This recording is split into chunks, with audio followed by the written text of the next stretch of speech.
What is up, you guys? Welcome back to Me TV Reviews. I am your host, Mo, and tonight, y'all, we are going to be discussing one of my favorites, y'all. Based on a true story, it is back, okay? So this one can be found on Peacock. This is season 2, episode 1, titled Liquid Gold. All right, y'all, I ain't gonna hold y'all. I hate it when these shows do these big gaps in between their seasons because I always forget what happened in the previous season.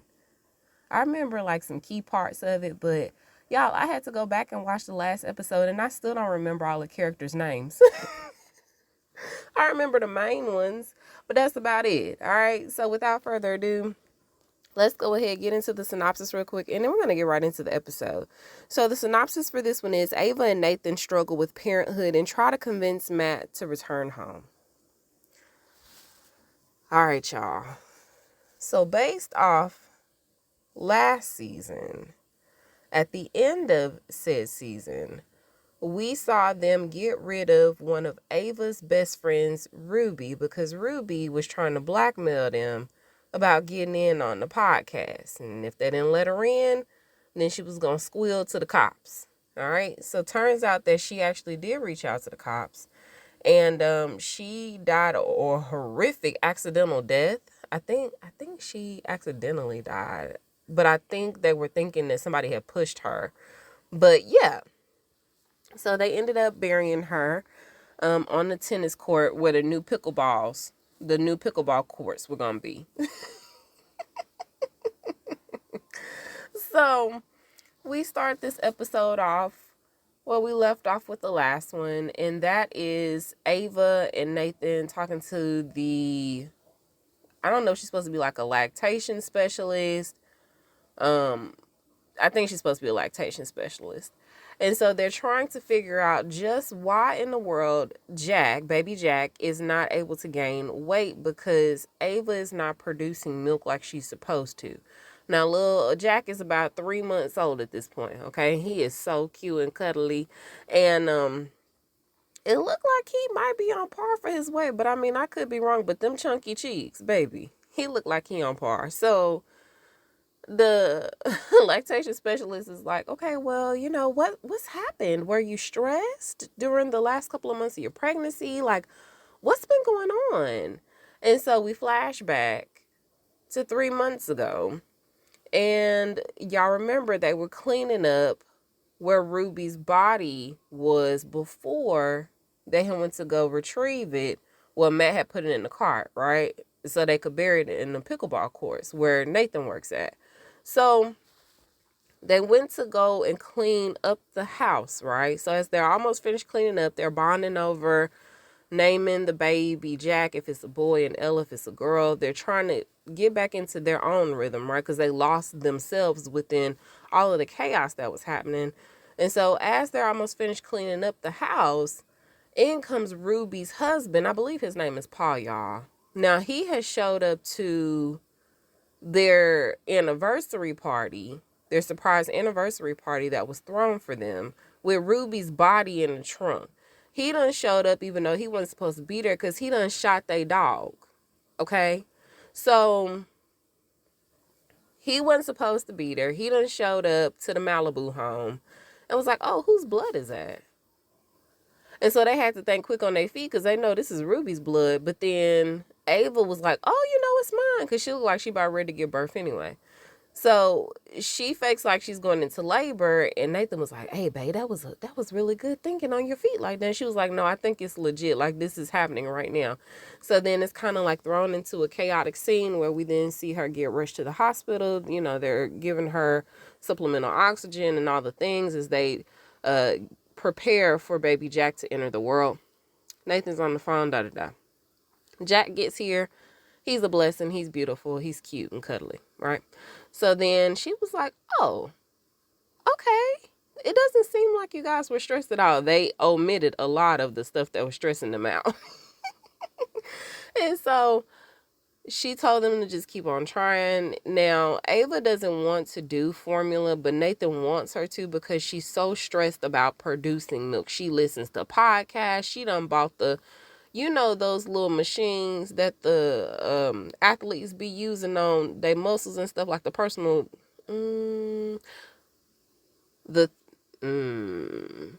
physical therapist. They probably use it too. The trainer, not the personal trainers. Y'all know what I'm trying to say. Okay, the people who be rubbing them down after the games and stuff like that. You know, all of them. It'll come to me in a minute. But anyway, you know the equipment that they be using, right? She got 2 of those and she's using them on her boobs to try to beat down this milk. I was like, ma'am. If it ain't there, it just ain't there. Okay. If it done dried up a little bit to where you're not really producing, then you gonna have to supplement before baby Jack starve. Now she don't want to hear none of this. All right. So it turns out, y'all, they done spent a whole bunch of money on this lactation specialist coming in just to give them no type of idea of what to do next. Now Nathan ends up going to work because y'all know he does like the personal tennis training. Okay, so he done went to this ritzy ditzy person's house, okay, and he's helping their son train, and he's pretty good. And so as he's finishing up, here comes the mom, and she's like, oh, you got people coming in to see you. We've got guests. And oh, Nathan, can you just park out on the side of the street next time instead of, in our area? It's more convenient for you. And I was like, how, Sway? Because there's more steps. Are you saying he needs to work out or something? Clearly, he not in the right line of work no more. Now, if you don't remember from the last season, Nathan is ex-professional tennis player. Okay, so he's been working at this country club for all of these years there. And now they brought in pickleball, and they just been real disrespectful towards Nathan and his expertise. So he's feeling real disrespected, okay? Insert Matt. So Matt done came in and changed the whole trajectory of their life. Okay, done put some more pep back in their step, some more spice in their life, albeit it was chaotic and, some of it really scary at times. They were able to bond a little bit more. So he comes back home, and like I said, she's got these 2 pieces of equipment going on her boobs, and he's trying to ask her, when was the last time you did anything for yourself? You're so stressed out. You're trying to pump every hour on the hour. Baby Jack still ain't eating. I looked up the Swedish formula. You should really try it. And every time she insults him, y'all, it seems to get worse and worse, because now she's talking about jamming these 2 machines up his buns. Okay? Her words, not mine. She don't want to do it. And so he was like, yeah. I mean, when was the last time you took a bath? He's trying to say she's thinking a polite way. Y'all, she took some of baby Jack's wipes and rubbed them around her boobs, and she was like, oh yeah, there we go, we good. So then, as they're having this conversation, Nathan ends up getting a text from Matt. Now Matt is on some island in Mexico. They done told him to get away for a minute to get his head together, because remember, he was trying to throw out all these crazy ideas about how to do like a spinoff for the podcast where he is inviting all these other serial killers from all denominations, handicapped, people of color, like all over the place. He wanted everybody to come speak their truth. And they was like, no, what? There's some federal crimes happening. So he done went off to Mexico, right, to get his head together, quote unquote. So he done sent them a picture where he got these glasses on. And so Nathan is like, oh yeah. And then here comes Matt rubbing it in my face, that he's out there just living it up. He's living the life that I'm supposed to be living. And then Ava goes and looks at the picture, and in the reflection, she sees that her sister Tori is with him. Now, Matt and Tori was hooking up at the end of last season, but she didn't know that. Tori had told them that she was going to go practice law. She was finna get ready to head off to law school. Now, I don't remember what location she said, but she said that she was finna get ready to go head off to law school. Her ass is there with Matt in Mexico, living her best life. Yeah. Ava's not going to be happy about this. So Nathan decides to go down to Mexico to try to find Tori. Now, Ava is trying to figure out if her and little baby Jack can go Because they do have a little passport place up there, but he was like, girl, no, you need to actually stay behind, and honestly, you need to get out. Now, she don't want to, but they have to maintain their cover. So you need to get out, girl. And so she ends up agreeing with him. She kisses him, y'all, and he was like, yeah, you might want to brush your teeth too before you go. I'm telling you, she is like completely like neglecting herself to ensure that baby Jack has all of the milk that he needs or the lack thereof. So she then ends up going over to her friend's house, and y'all, they've even set up this little memorial for Ruby. So they got a couple of her little favorite things that remind them of her. Y'all, why did they put a condom up there? And if you was gonna put a condom up there, why you didn't put the magnum? You got the okay, all right. So they said that that was one of her passions too. So as they're talking, I forgot to mention y'all that when they were doing the montage after Ava had went into labor, they showed Matt taking care of the rest of cleaning up the crime scene because they obviously couldn't finish. So he ended up taking some of the blood, right? Putting it on Simon. I thought his name was Paul, y'all. So Ruby's husband's name is Simon. Putting some of the blood marks on Simon's door, and they ended up arresting Simon for Ruby's murder, although her body has never been found. Okay. So they start talking about Ruby and how they think Simon might have dismembered her or gotten rid of her body. And then they start talking about all these other various true crime podcasts that they're listening to. And Ava is ready to turn the page, y'all. She feels like she has grown out of that. And so they were like, girl, what are you talking about? You the one that turned us on to all of this stuff in the first place. What do you mean? Well, she says that now that she is a mom, she's listening to all these mommy podcasts. Okay. And then she asked them a question about lactation, and they were just like, girl, we don't have little kids no more. Back to this murder, true crime stuff. So they continue to talk, and they let it slip. Well, not let it slip because I don't think they care, but they put it out there that Simon actually got sprung from jail. He got bailed out, y'all. And as a matter of fact, he had actually called Paul, and that's how they found out that he had gotten released. Turns out he had got some of Johnny Depp's lawyers, and you know, that's good money, okay? That's a nice little chunk of change. So now he's out. And when they said that, y'all, Ava almost spit her whole drink out. So now she's got to figure out what to do. Okay.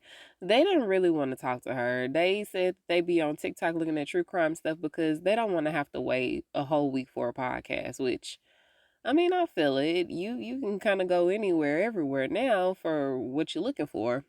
So, um, go down to Nathan. Y'all, Nathan finally arrives in Mexico, and he is at the retreat where Matt is supposed to be. And it's really nice. They keep offering him these mocktails. Now, he does turn those down, but he does agree to a raw coconut drink. And I was like, okay, sounds refreshing. So, as he's walking with one of the girls that's there to, I guess, welcome him, one of the hosts, he's telling her all his problems about how him and his wife just had a baby, how he hasn't really slept since the baby's been born, and she's having issues with lactation. And he wants to try the Swedish formula, but he doesn't want her to feel away. Now, the reason that she is so against trying formula is because she says that her mom, she doesn't want to turn out like her mom. So apparently when Tori was a really small baby, she was fussy, fussy, fussy. And her mom just, I guess, got tired of listening to it. So, y'all, she ended up soaking a rag in gin and giving it to Tori. And so, ever since, you know, she's just been so determined to make sure that she does not end up like her mom and that she always takes care of her sister. So, um, he finally makes it to his destination for the hammock because she was like, oh man, you sound really tired. You look really tired. Why don't you rest here on this hammock? It's sort of kind of like being back in the womb. And so he lays down for a minute. Y'all, he drift off to sleep. And the lady end up going to go do like some other activities around the campus because it's a whole bunch of people there. It's a cute little retreat. So she's doing some other stuff with some of the other people there. Y'all, when he opened up his eyes, why is Matt staring at him? And so he's asking him where Tori is, and he was like, "Man, she's safe, don't worry about it." And he is pressed because he's like, "Why do you have my sister-in-law down here with you and you're a serial killer? Does she know what you got going on?" And he says that he's a changed man. He's not that person anymore. He was sick, okay? But now he is seeking treatment. He is no longer that mad. So then we come back to Ava. Y'all, Ava's in the car. And she is talking to herself about why she shouldn't have went over there with her friends and how things have changed. And then all of a sudden, she tries to turn on the podcast, y'all. And the murder podcast comes up. True Crime Sisters or something like that pops up. That's that podcast that they listened to all the time last year. And so she tries to hurry up and turn it off because she no longer wants to listen to that, right? So then she turns and looks to the right side, to the right of her. Why is Ruby sitting in the front seat in the passenger seat? Her conscience is weighing on her really hard, y'all. She almost wrecked her car because she done seen Ruby. So Ava's in the car being confronted by Ruby, and basically she tells her that she knows why she doesn't want to listen to true crime stuff anymore. Because she's living a true crime story right now. That's why you don't want to listen to it, okay? You feel guilty for what happened to me, and now you can't live with what you've done. So that's why you don't want to listen to any true crime stuff. That's the truth of it, okay? You were a poopy friend. Now you're going to have to deal with it, all right? So she says that she should actually make amends with Simon. You need to atone for your sins, girl. What's Ava gonna do? Now, over to Nathan and them. They in the hot tub chilling. And Nathan is coming to terms with himself and his failures. And he feels like he just hasn't lived up to his full potential just yet. He's still trying to figure it out. Now, Matt tells him that he's very appreciative of what Nathan did for him. That he basically sold the Malibu home, their dream home, to send Matt on this retreat. And to also keep him from, getting into any more trouble or them getting caught up with the cops. So he wants to express his gratitude to Nathan, but he was like, you know what? It was beyond all that. It was way more than that. It was just the fact that I haven't been able to do what I needed to do as a man, as a husband, as a father. Ava's drowning with the baby, and I can't help her. I just feel like I'm failing. And so now he has to figure himself out. Now, while they're having this conversation, Ava ends up calling and she wants an update on his progress with trying to find Tori. And so him and Matt were talking, and I guess, he tries to take Matt's advice about him stepping into the man that he's supposed to be. All right, you just got to take baby steps. And so instead of him giving in to Ava, he tells her that he'll call her back once he's finished and he'll deal with Simon once he gets back. So he then gets out the hot tub. He goes to find Tori, and he does. And so he tells her that he's there to take her back with him. And so they play this little back and forth real quick about knowing what Matt really did. And she knows exactly who Matt is. But that didn't stop her from developing feelings for him. She's standing 10 toes down for her man, okay? She knows who he is. She said that he's not that anymore. He had a disease. He was sick. And you know what's worse? Y'all are actually worse off than him because he's trying to get help for his disease. What about you? Okay, what are you doing to help this situation go away? To help your part be a little bit better in all of this? Huh? What are you doing? Nothing? You and Ava? Oh no. Not doing anything. So she tells him that he should be ashamed of himself. And that's that. Okay. Yeah, she lied about it, but she really does have feelings for Matt. That's it. So later on, that night back at Ava's, y'all, Ava is still trying to pump.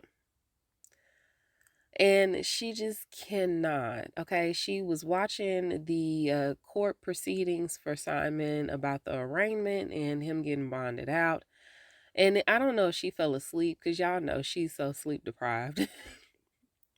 She must have fell asleep because then the pump started to read like guilt and shame, guilt and shame. And so then it was going back and forth between that podcast lady that she'd been listening to. Y'all, she had even went as far as to get like some ear acupuncture things to see if that would even help. I was like, what? Okay. Just go with the formula now at this point, Ava.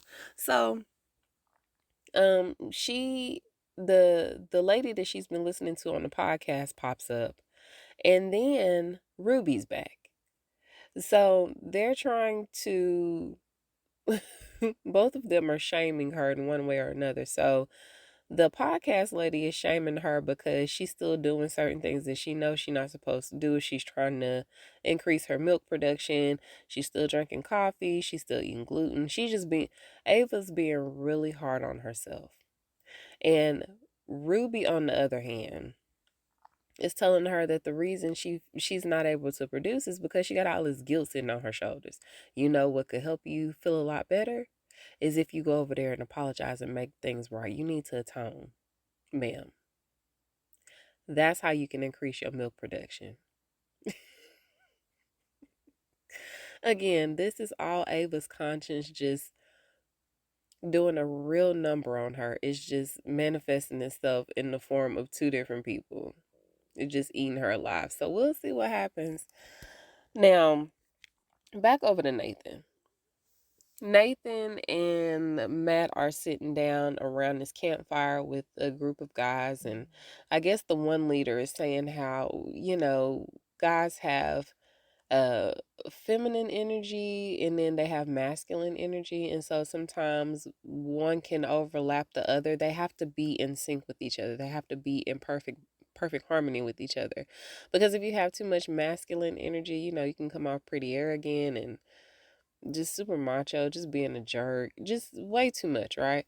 But then if you have too much feminine energy, then you could be seen as soft and all the things, right? So they have to be in perfect harmony. And when he was talking about the feminine energy overlapping the masculine energy for a guy, they was looking dead at Nathan. So him and this one other guy, I guess, have to step into their masculinity a little bit more. So y'all, they done put these damn deer antlers on, and they are literally charging at each other. Now this is supposed to bring out like the primal instinct of a man. I don't know, y'all. I've never been to one of those retreats. Hey, to those that have been to something like that, kudos to you. All right, just not my jam. So they charging at each other. Apparently Nathan won because we don't see what happened to the other guy. But Nathan is charged up, okay? Matt is giving him high fives. He's getting congrats from the rest of the guys and all of that. So he had a good night. He done stepped into his own.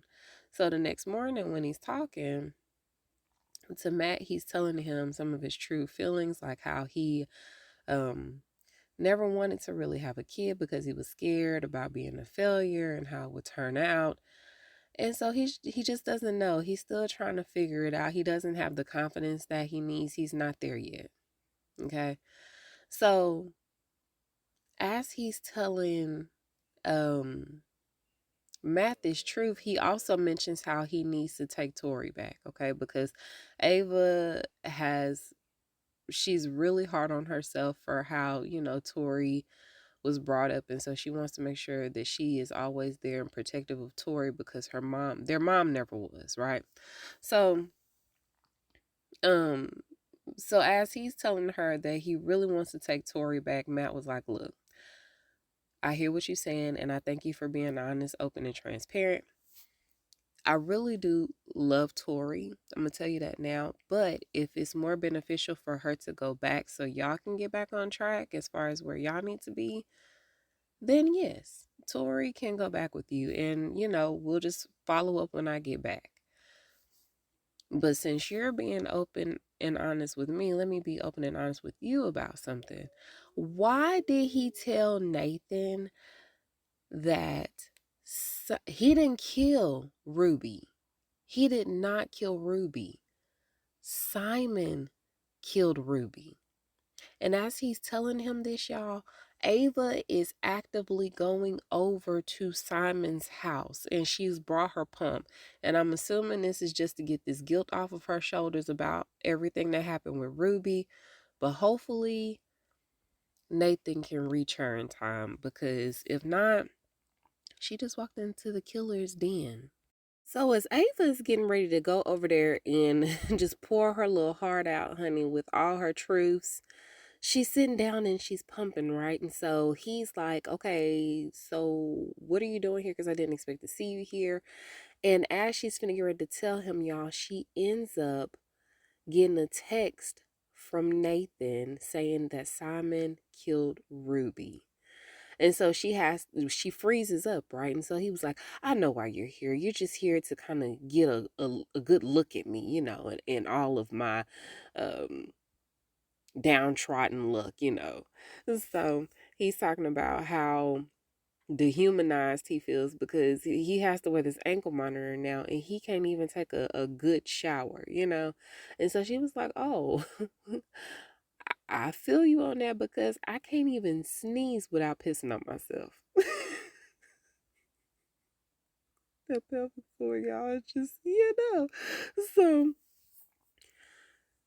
she's trying to talk to him, and he ends up snatching the phone from her after she says Shawshank. Y'all, I can't say that word real fast. Shawshank, like Shawshank Redemption.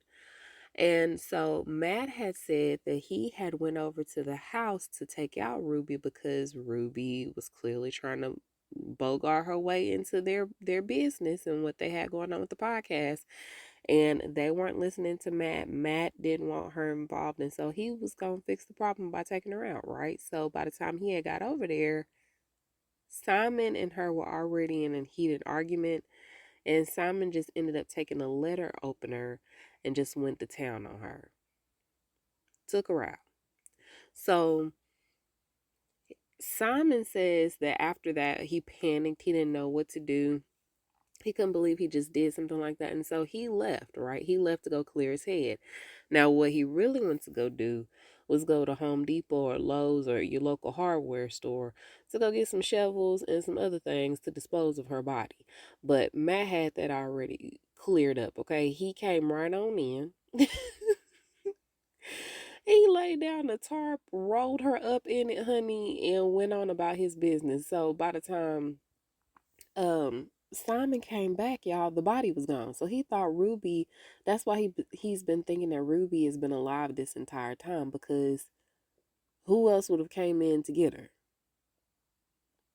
So after that, y'all, she she ends up throwing her boob juice on his ankle monitor because I think he was finna probably try to hurt her too. She ends up throwing her boob juice on his ankle monitor, which the phone immediately rings. And it's the police. I was like, damn, that was really fast. That they don't usually call that fast, do they? There's some people out there with ankle monitors that be taking their stuff off. I'm sure they don't be getting phone calls that fast. But anyway, he did. And so this is her opportunity to run out. Okay. So now Nathan and Ava are back at home. She's finally had a good night's sleep. Nathan is feeding baby Jack and bonding with him and all the things. She finally agreed to try the formula. She is feeling guilt free. Love it. So she mentions how sometimes after a good night's sleep and a real shower, She's okay. Okay. She realizes that she's not going to be perfect. Some things are going to fail, yes, but that's just a part of it. It is what it is. And at this point, glass of wine never hurt nobody. As a matter of fact, we can consider that liquid gold too. And so she tells Nathan that she is feeling like everything is right with the world again. And it's so good. In fact, the Tori is even coming over. They are crushing this parenting thing. Do you hear me? So she went to go pour up a glass of wine, two glasses actually, because I think she was going to give Nathan one. And then here comes Tori. Now Tori comes in and she's just the glowing, glowing, glowing. And I was like, either she finna be pregnant or she finna be engaged.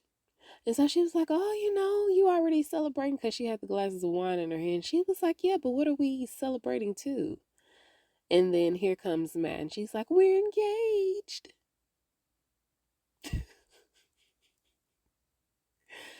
And that's the way the episode ends. Now, Ava doesn't know that Tori knows that he is a serial killer, or was a serial killer when he had a disease. And so we'll see how this all plays out. Y'all let me know what y'all thought about it, okay? You can reach me at Me and You TV Reviews on Facebook and on Instagram. You can also reach me at My TV Reviews Podcast without the S on the end at gmail.com. Y'all, I love y'all, okay? I hope you guys have a wonderful, wonderful start to your weekend, because it is now Friday. Y'all be safe out there. Enjoy your weekend. And until we meet over the airwaves again, I am Mo, and I'll talk to you guys soon. Bye.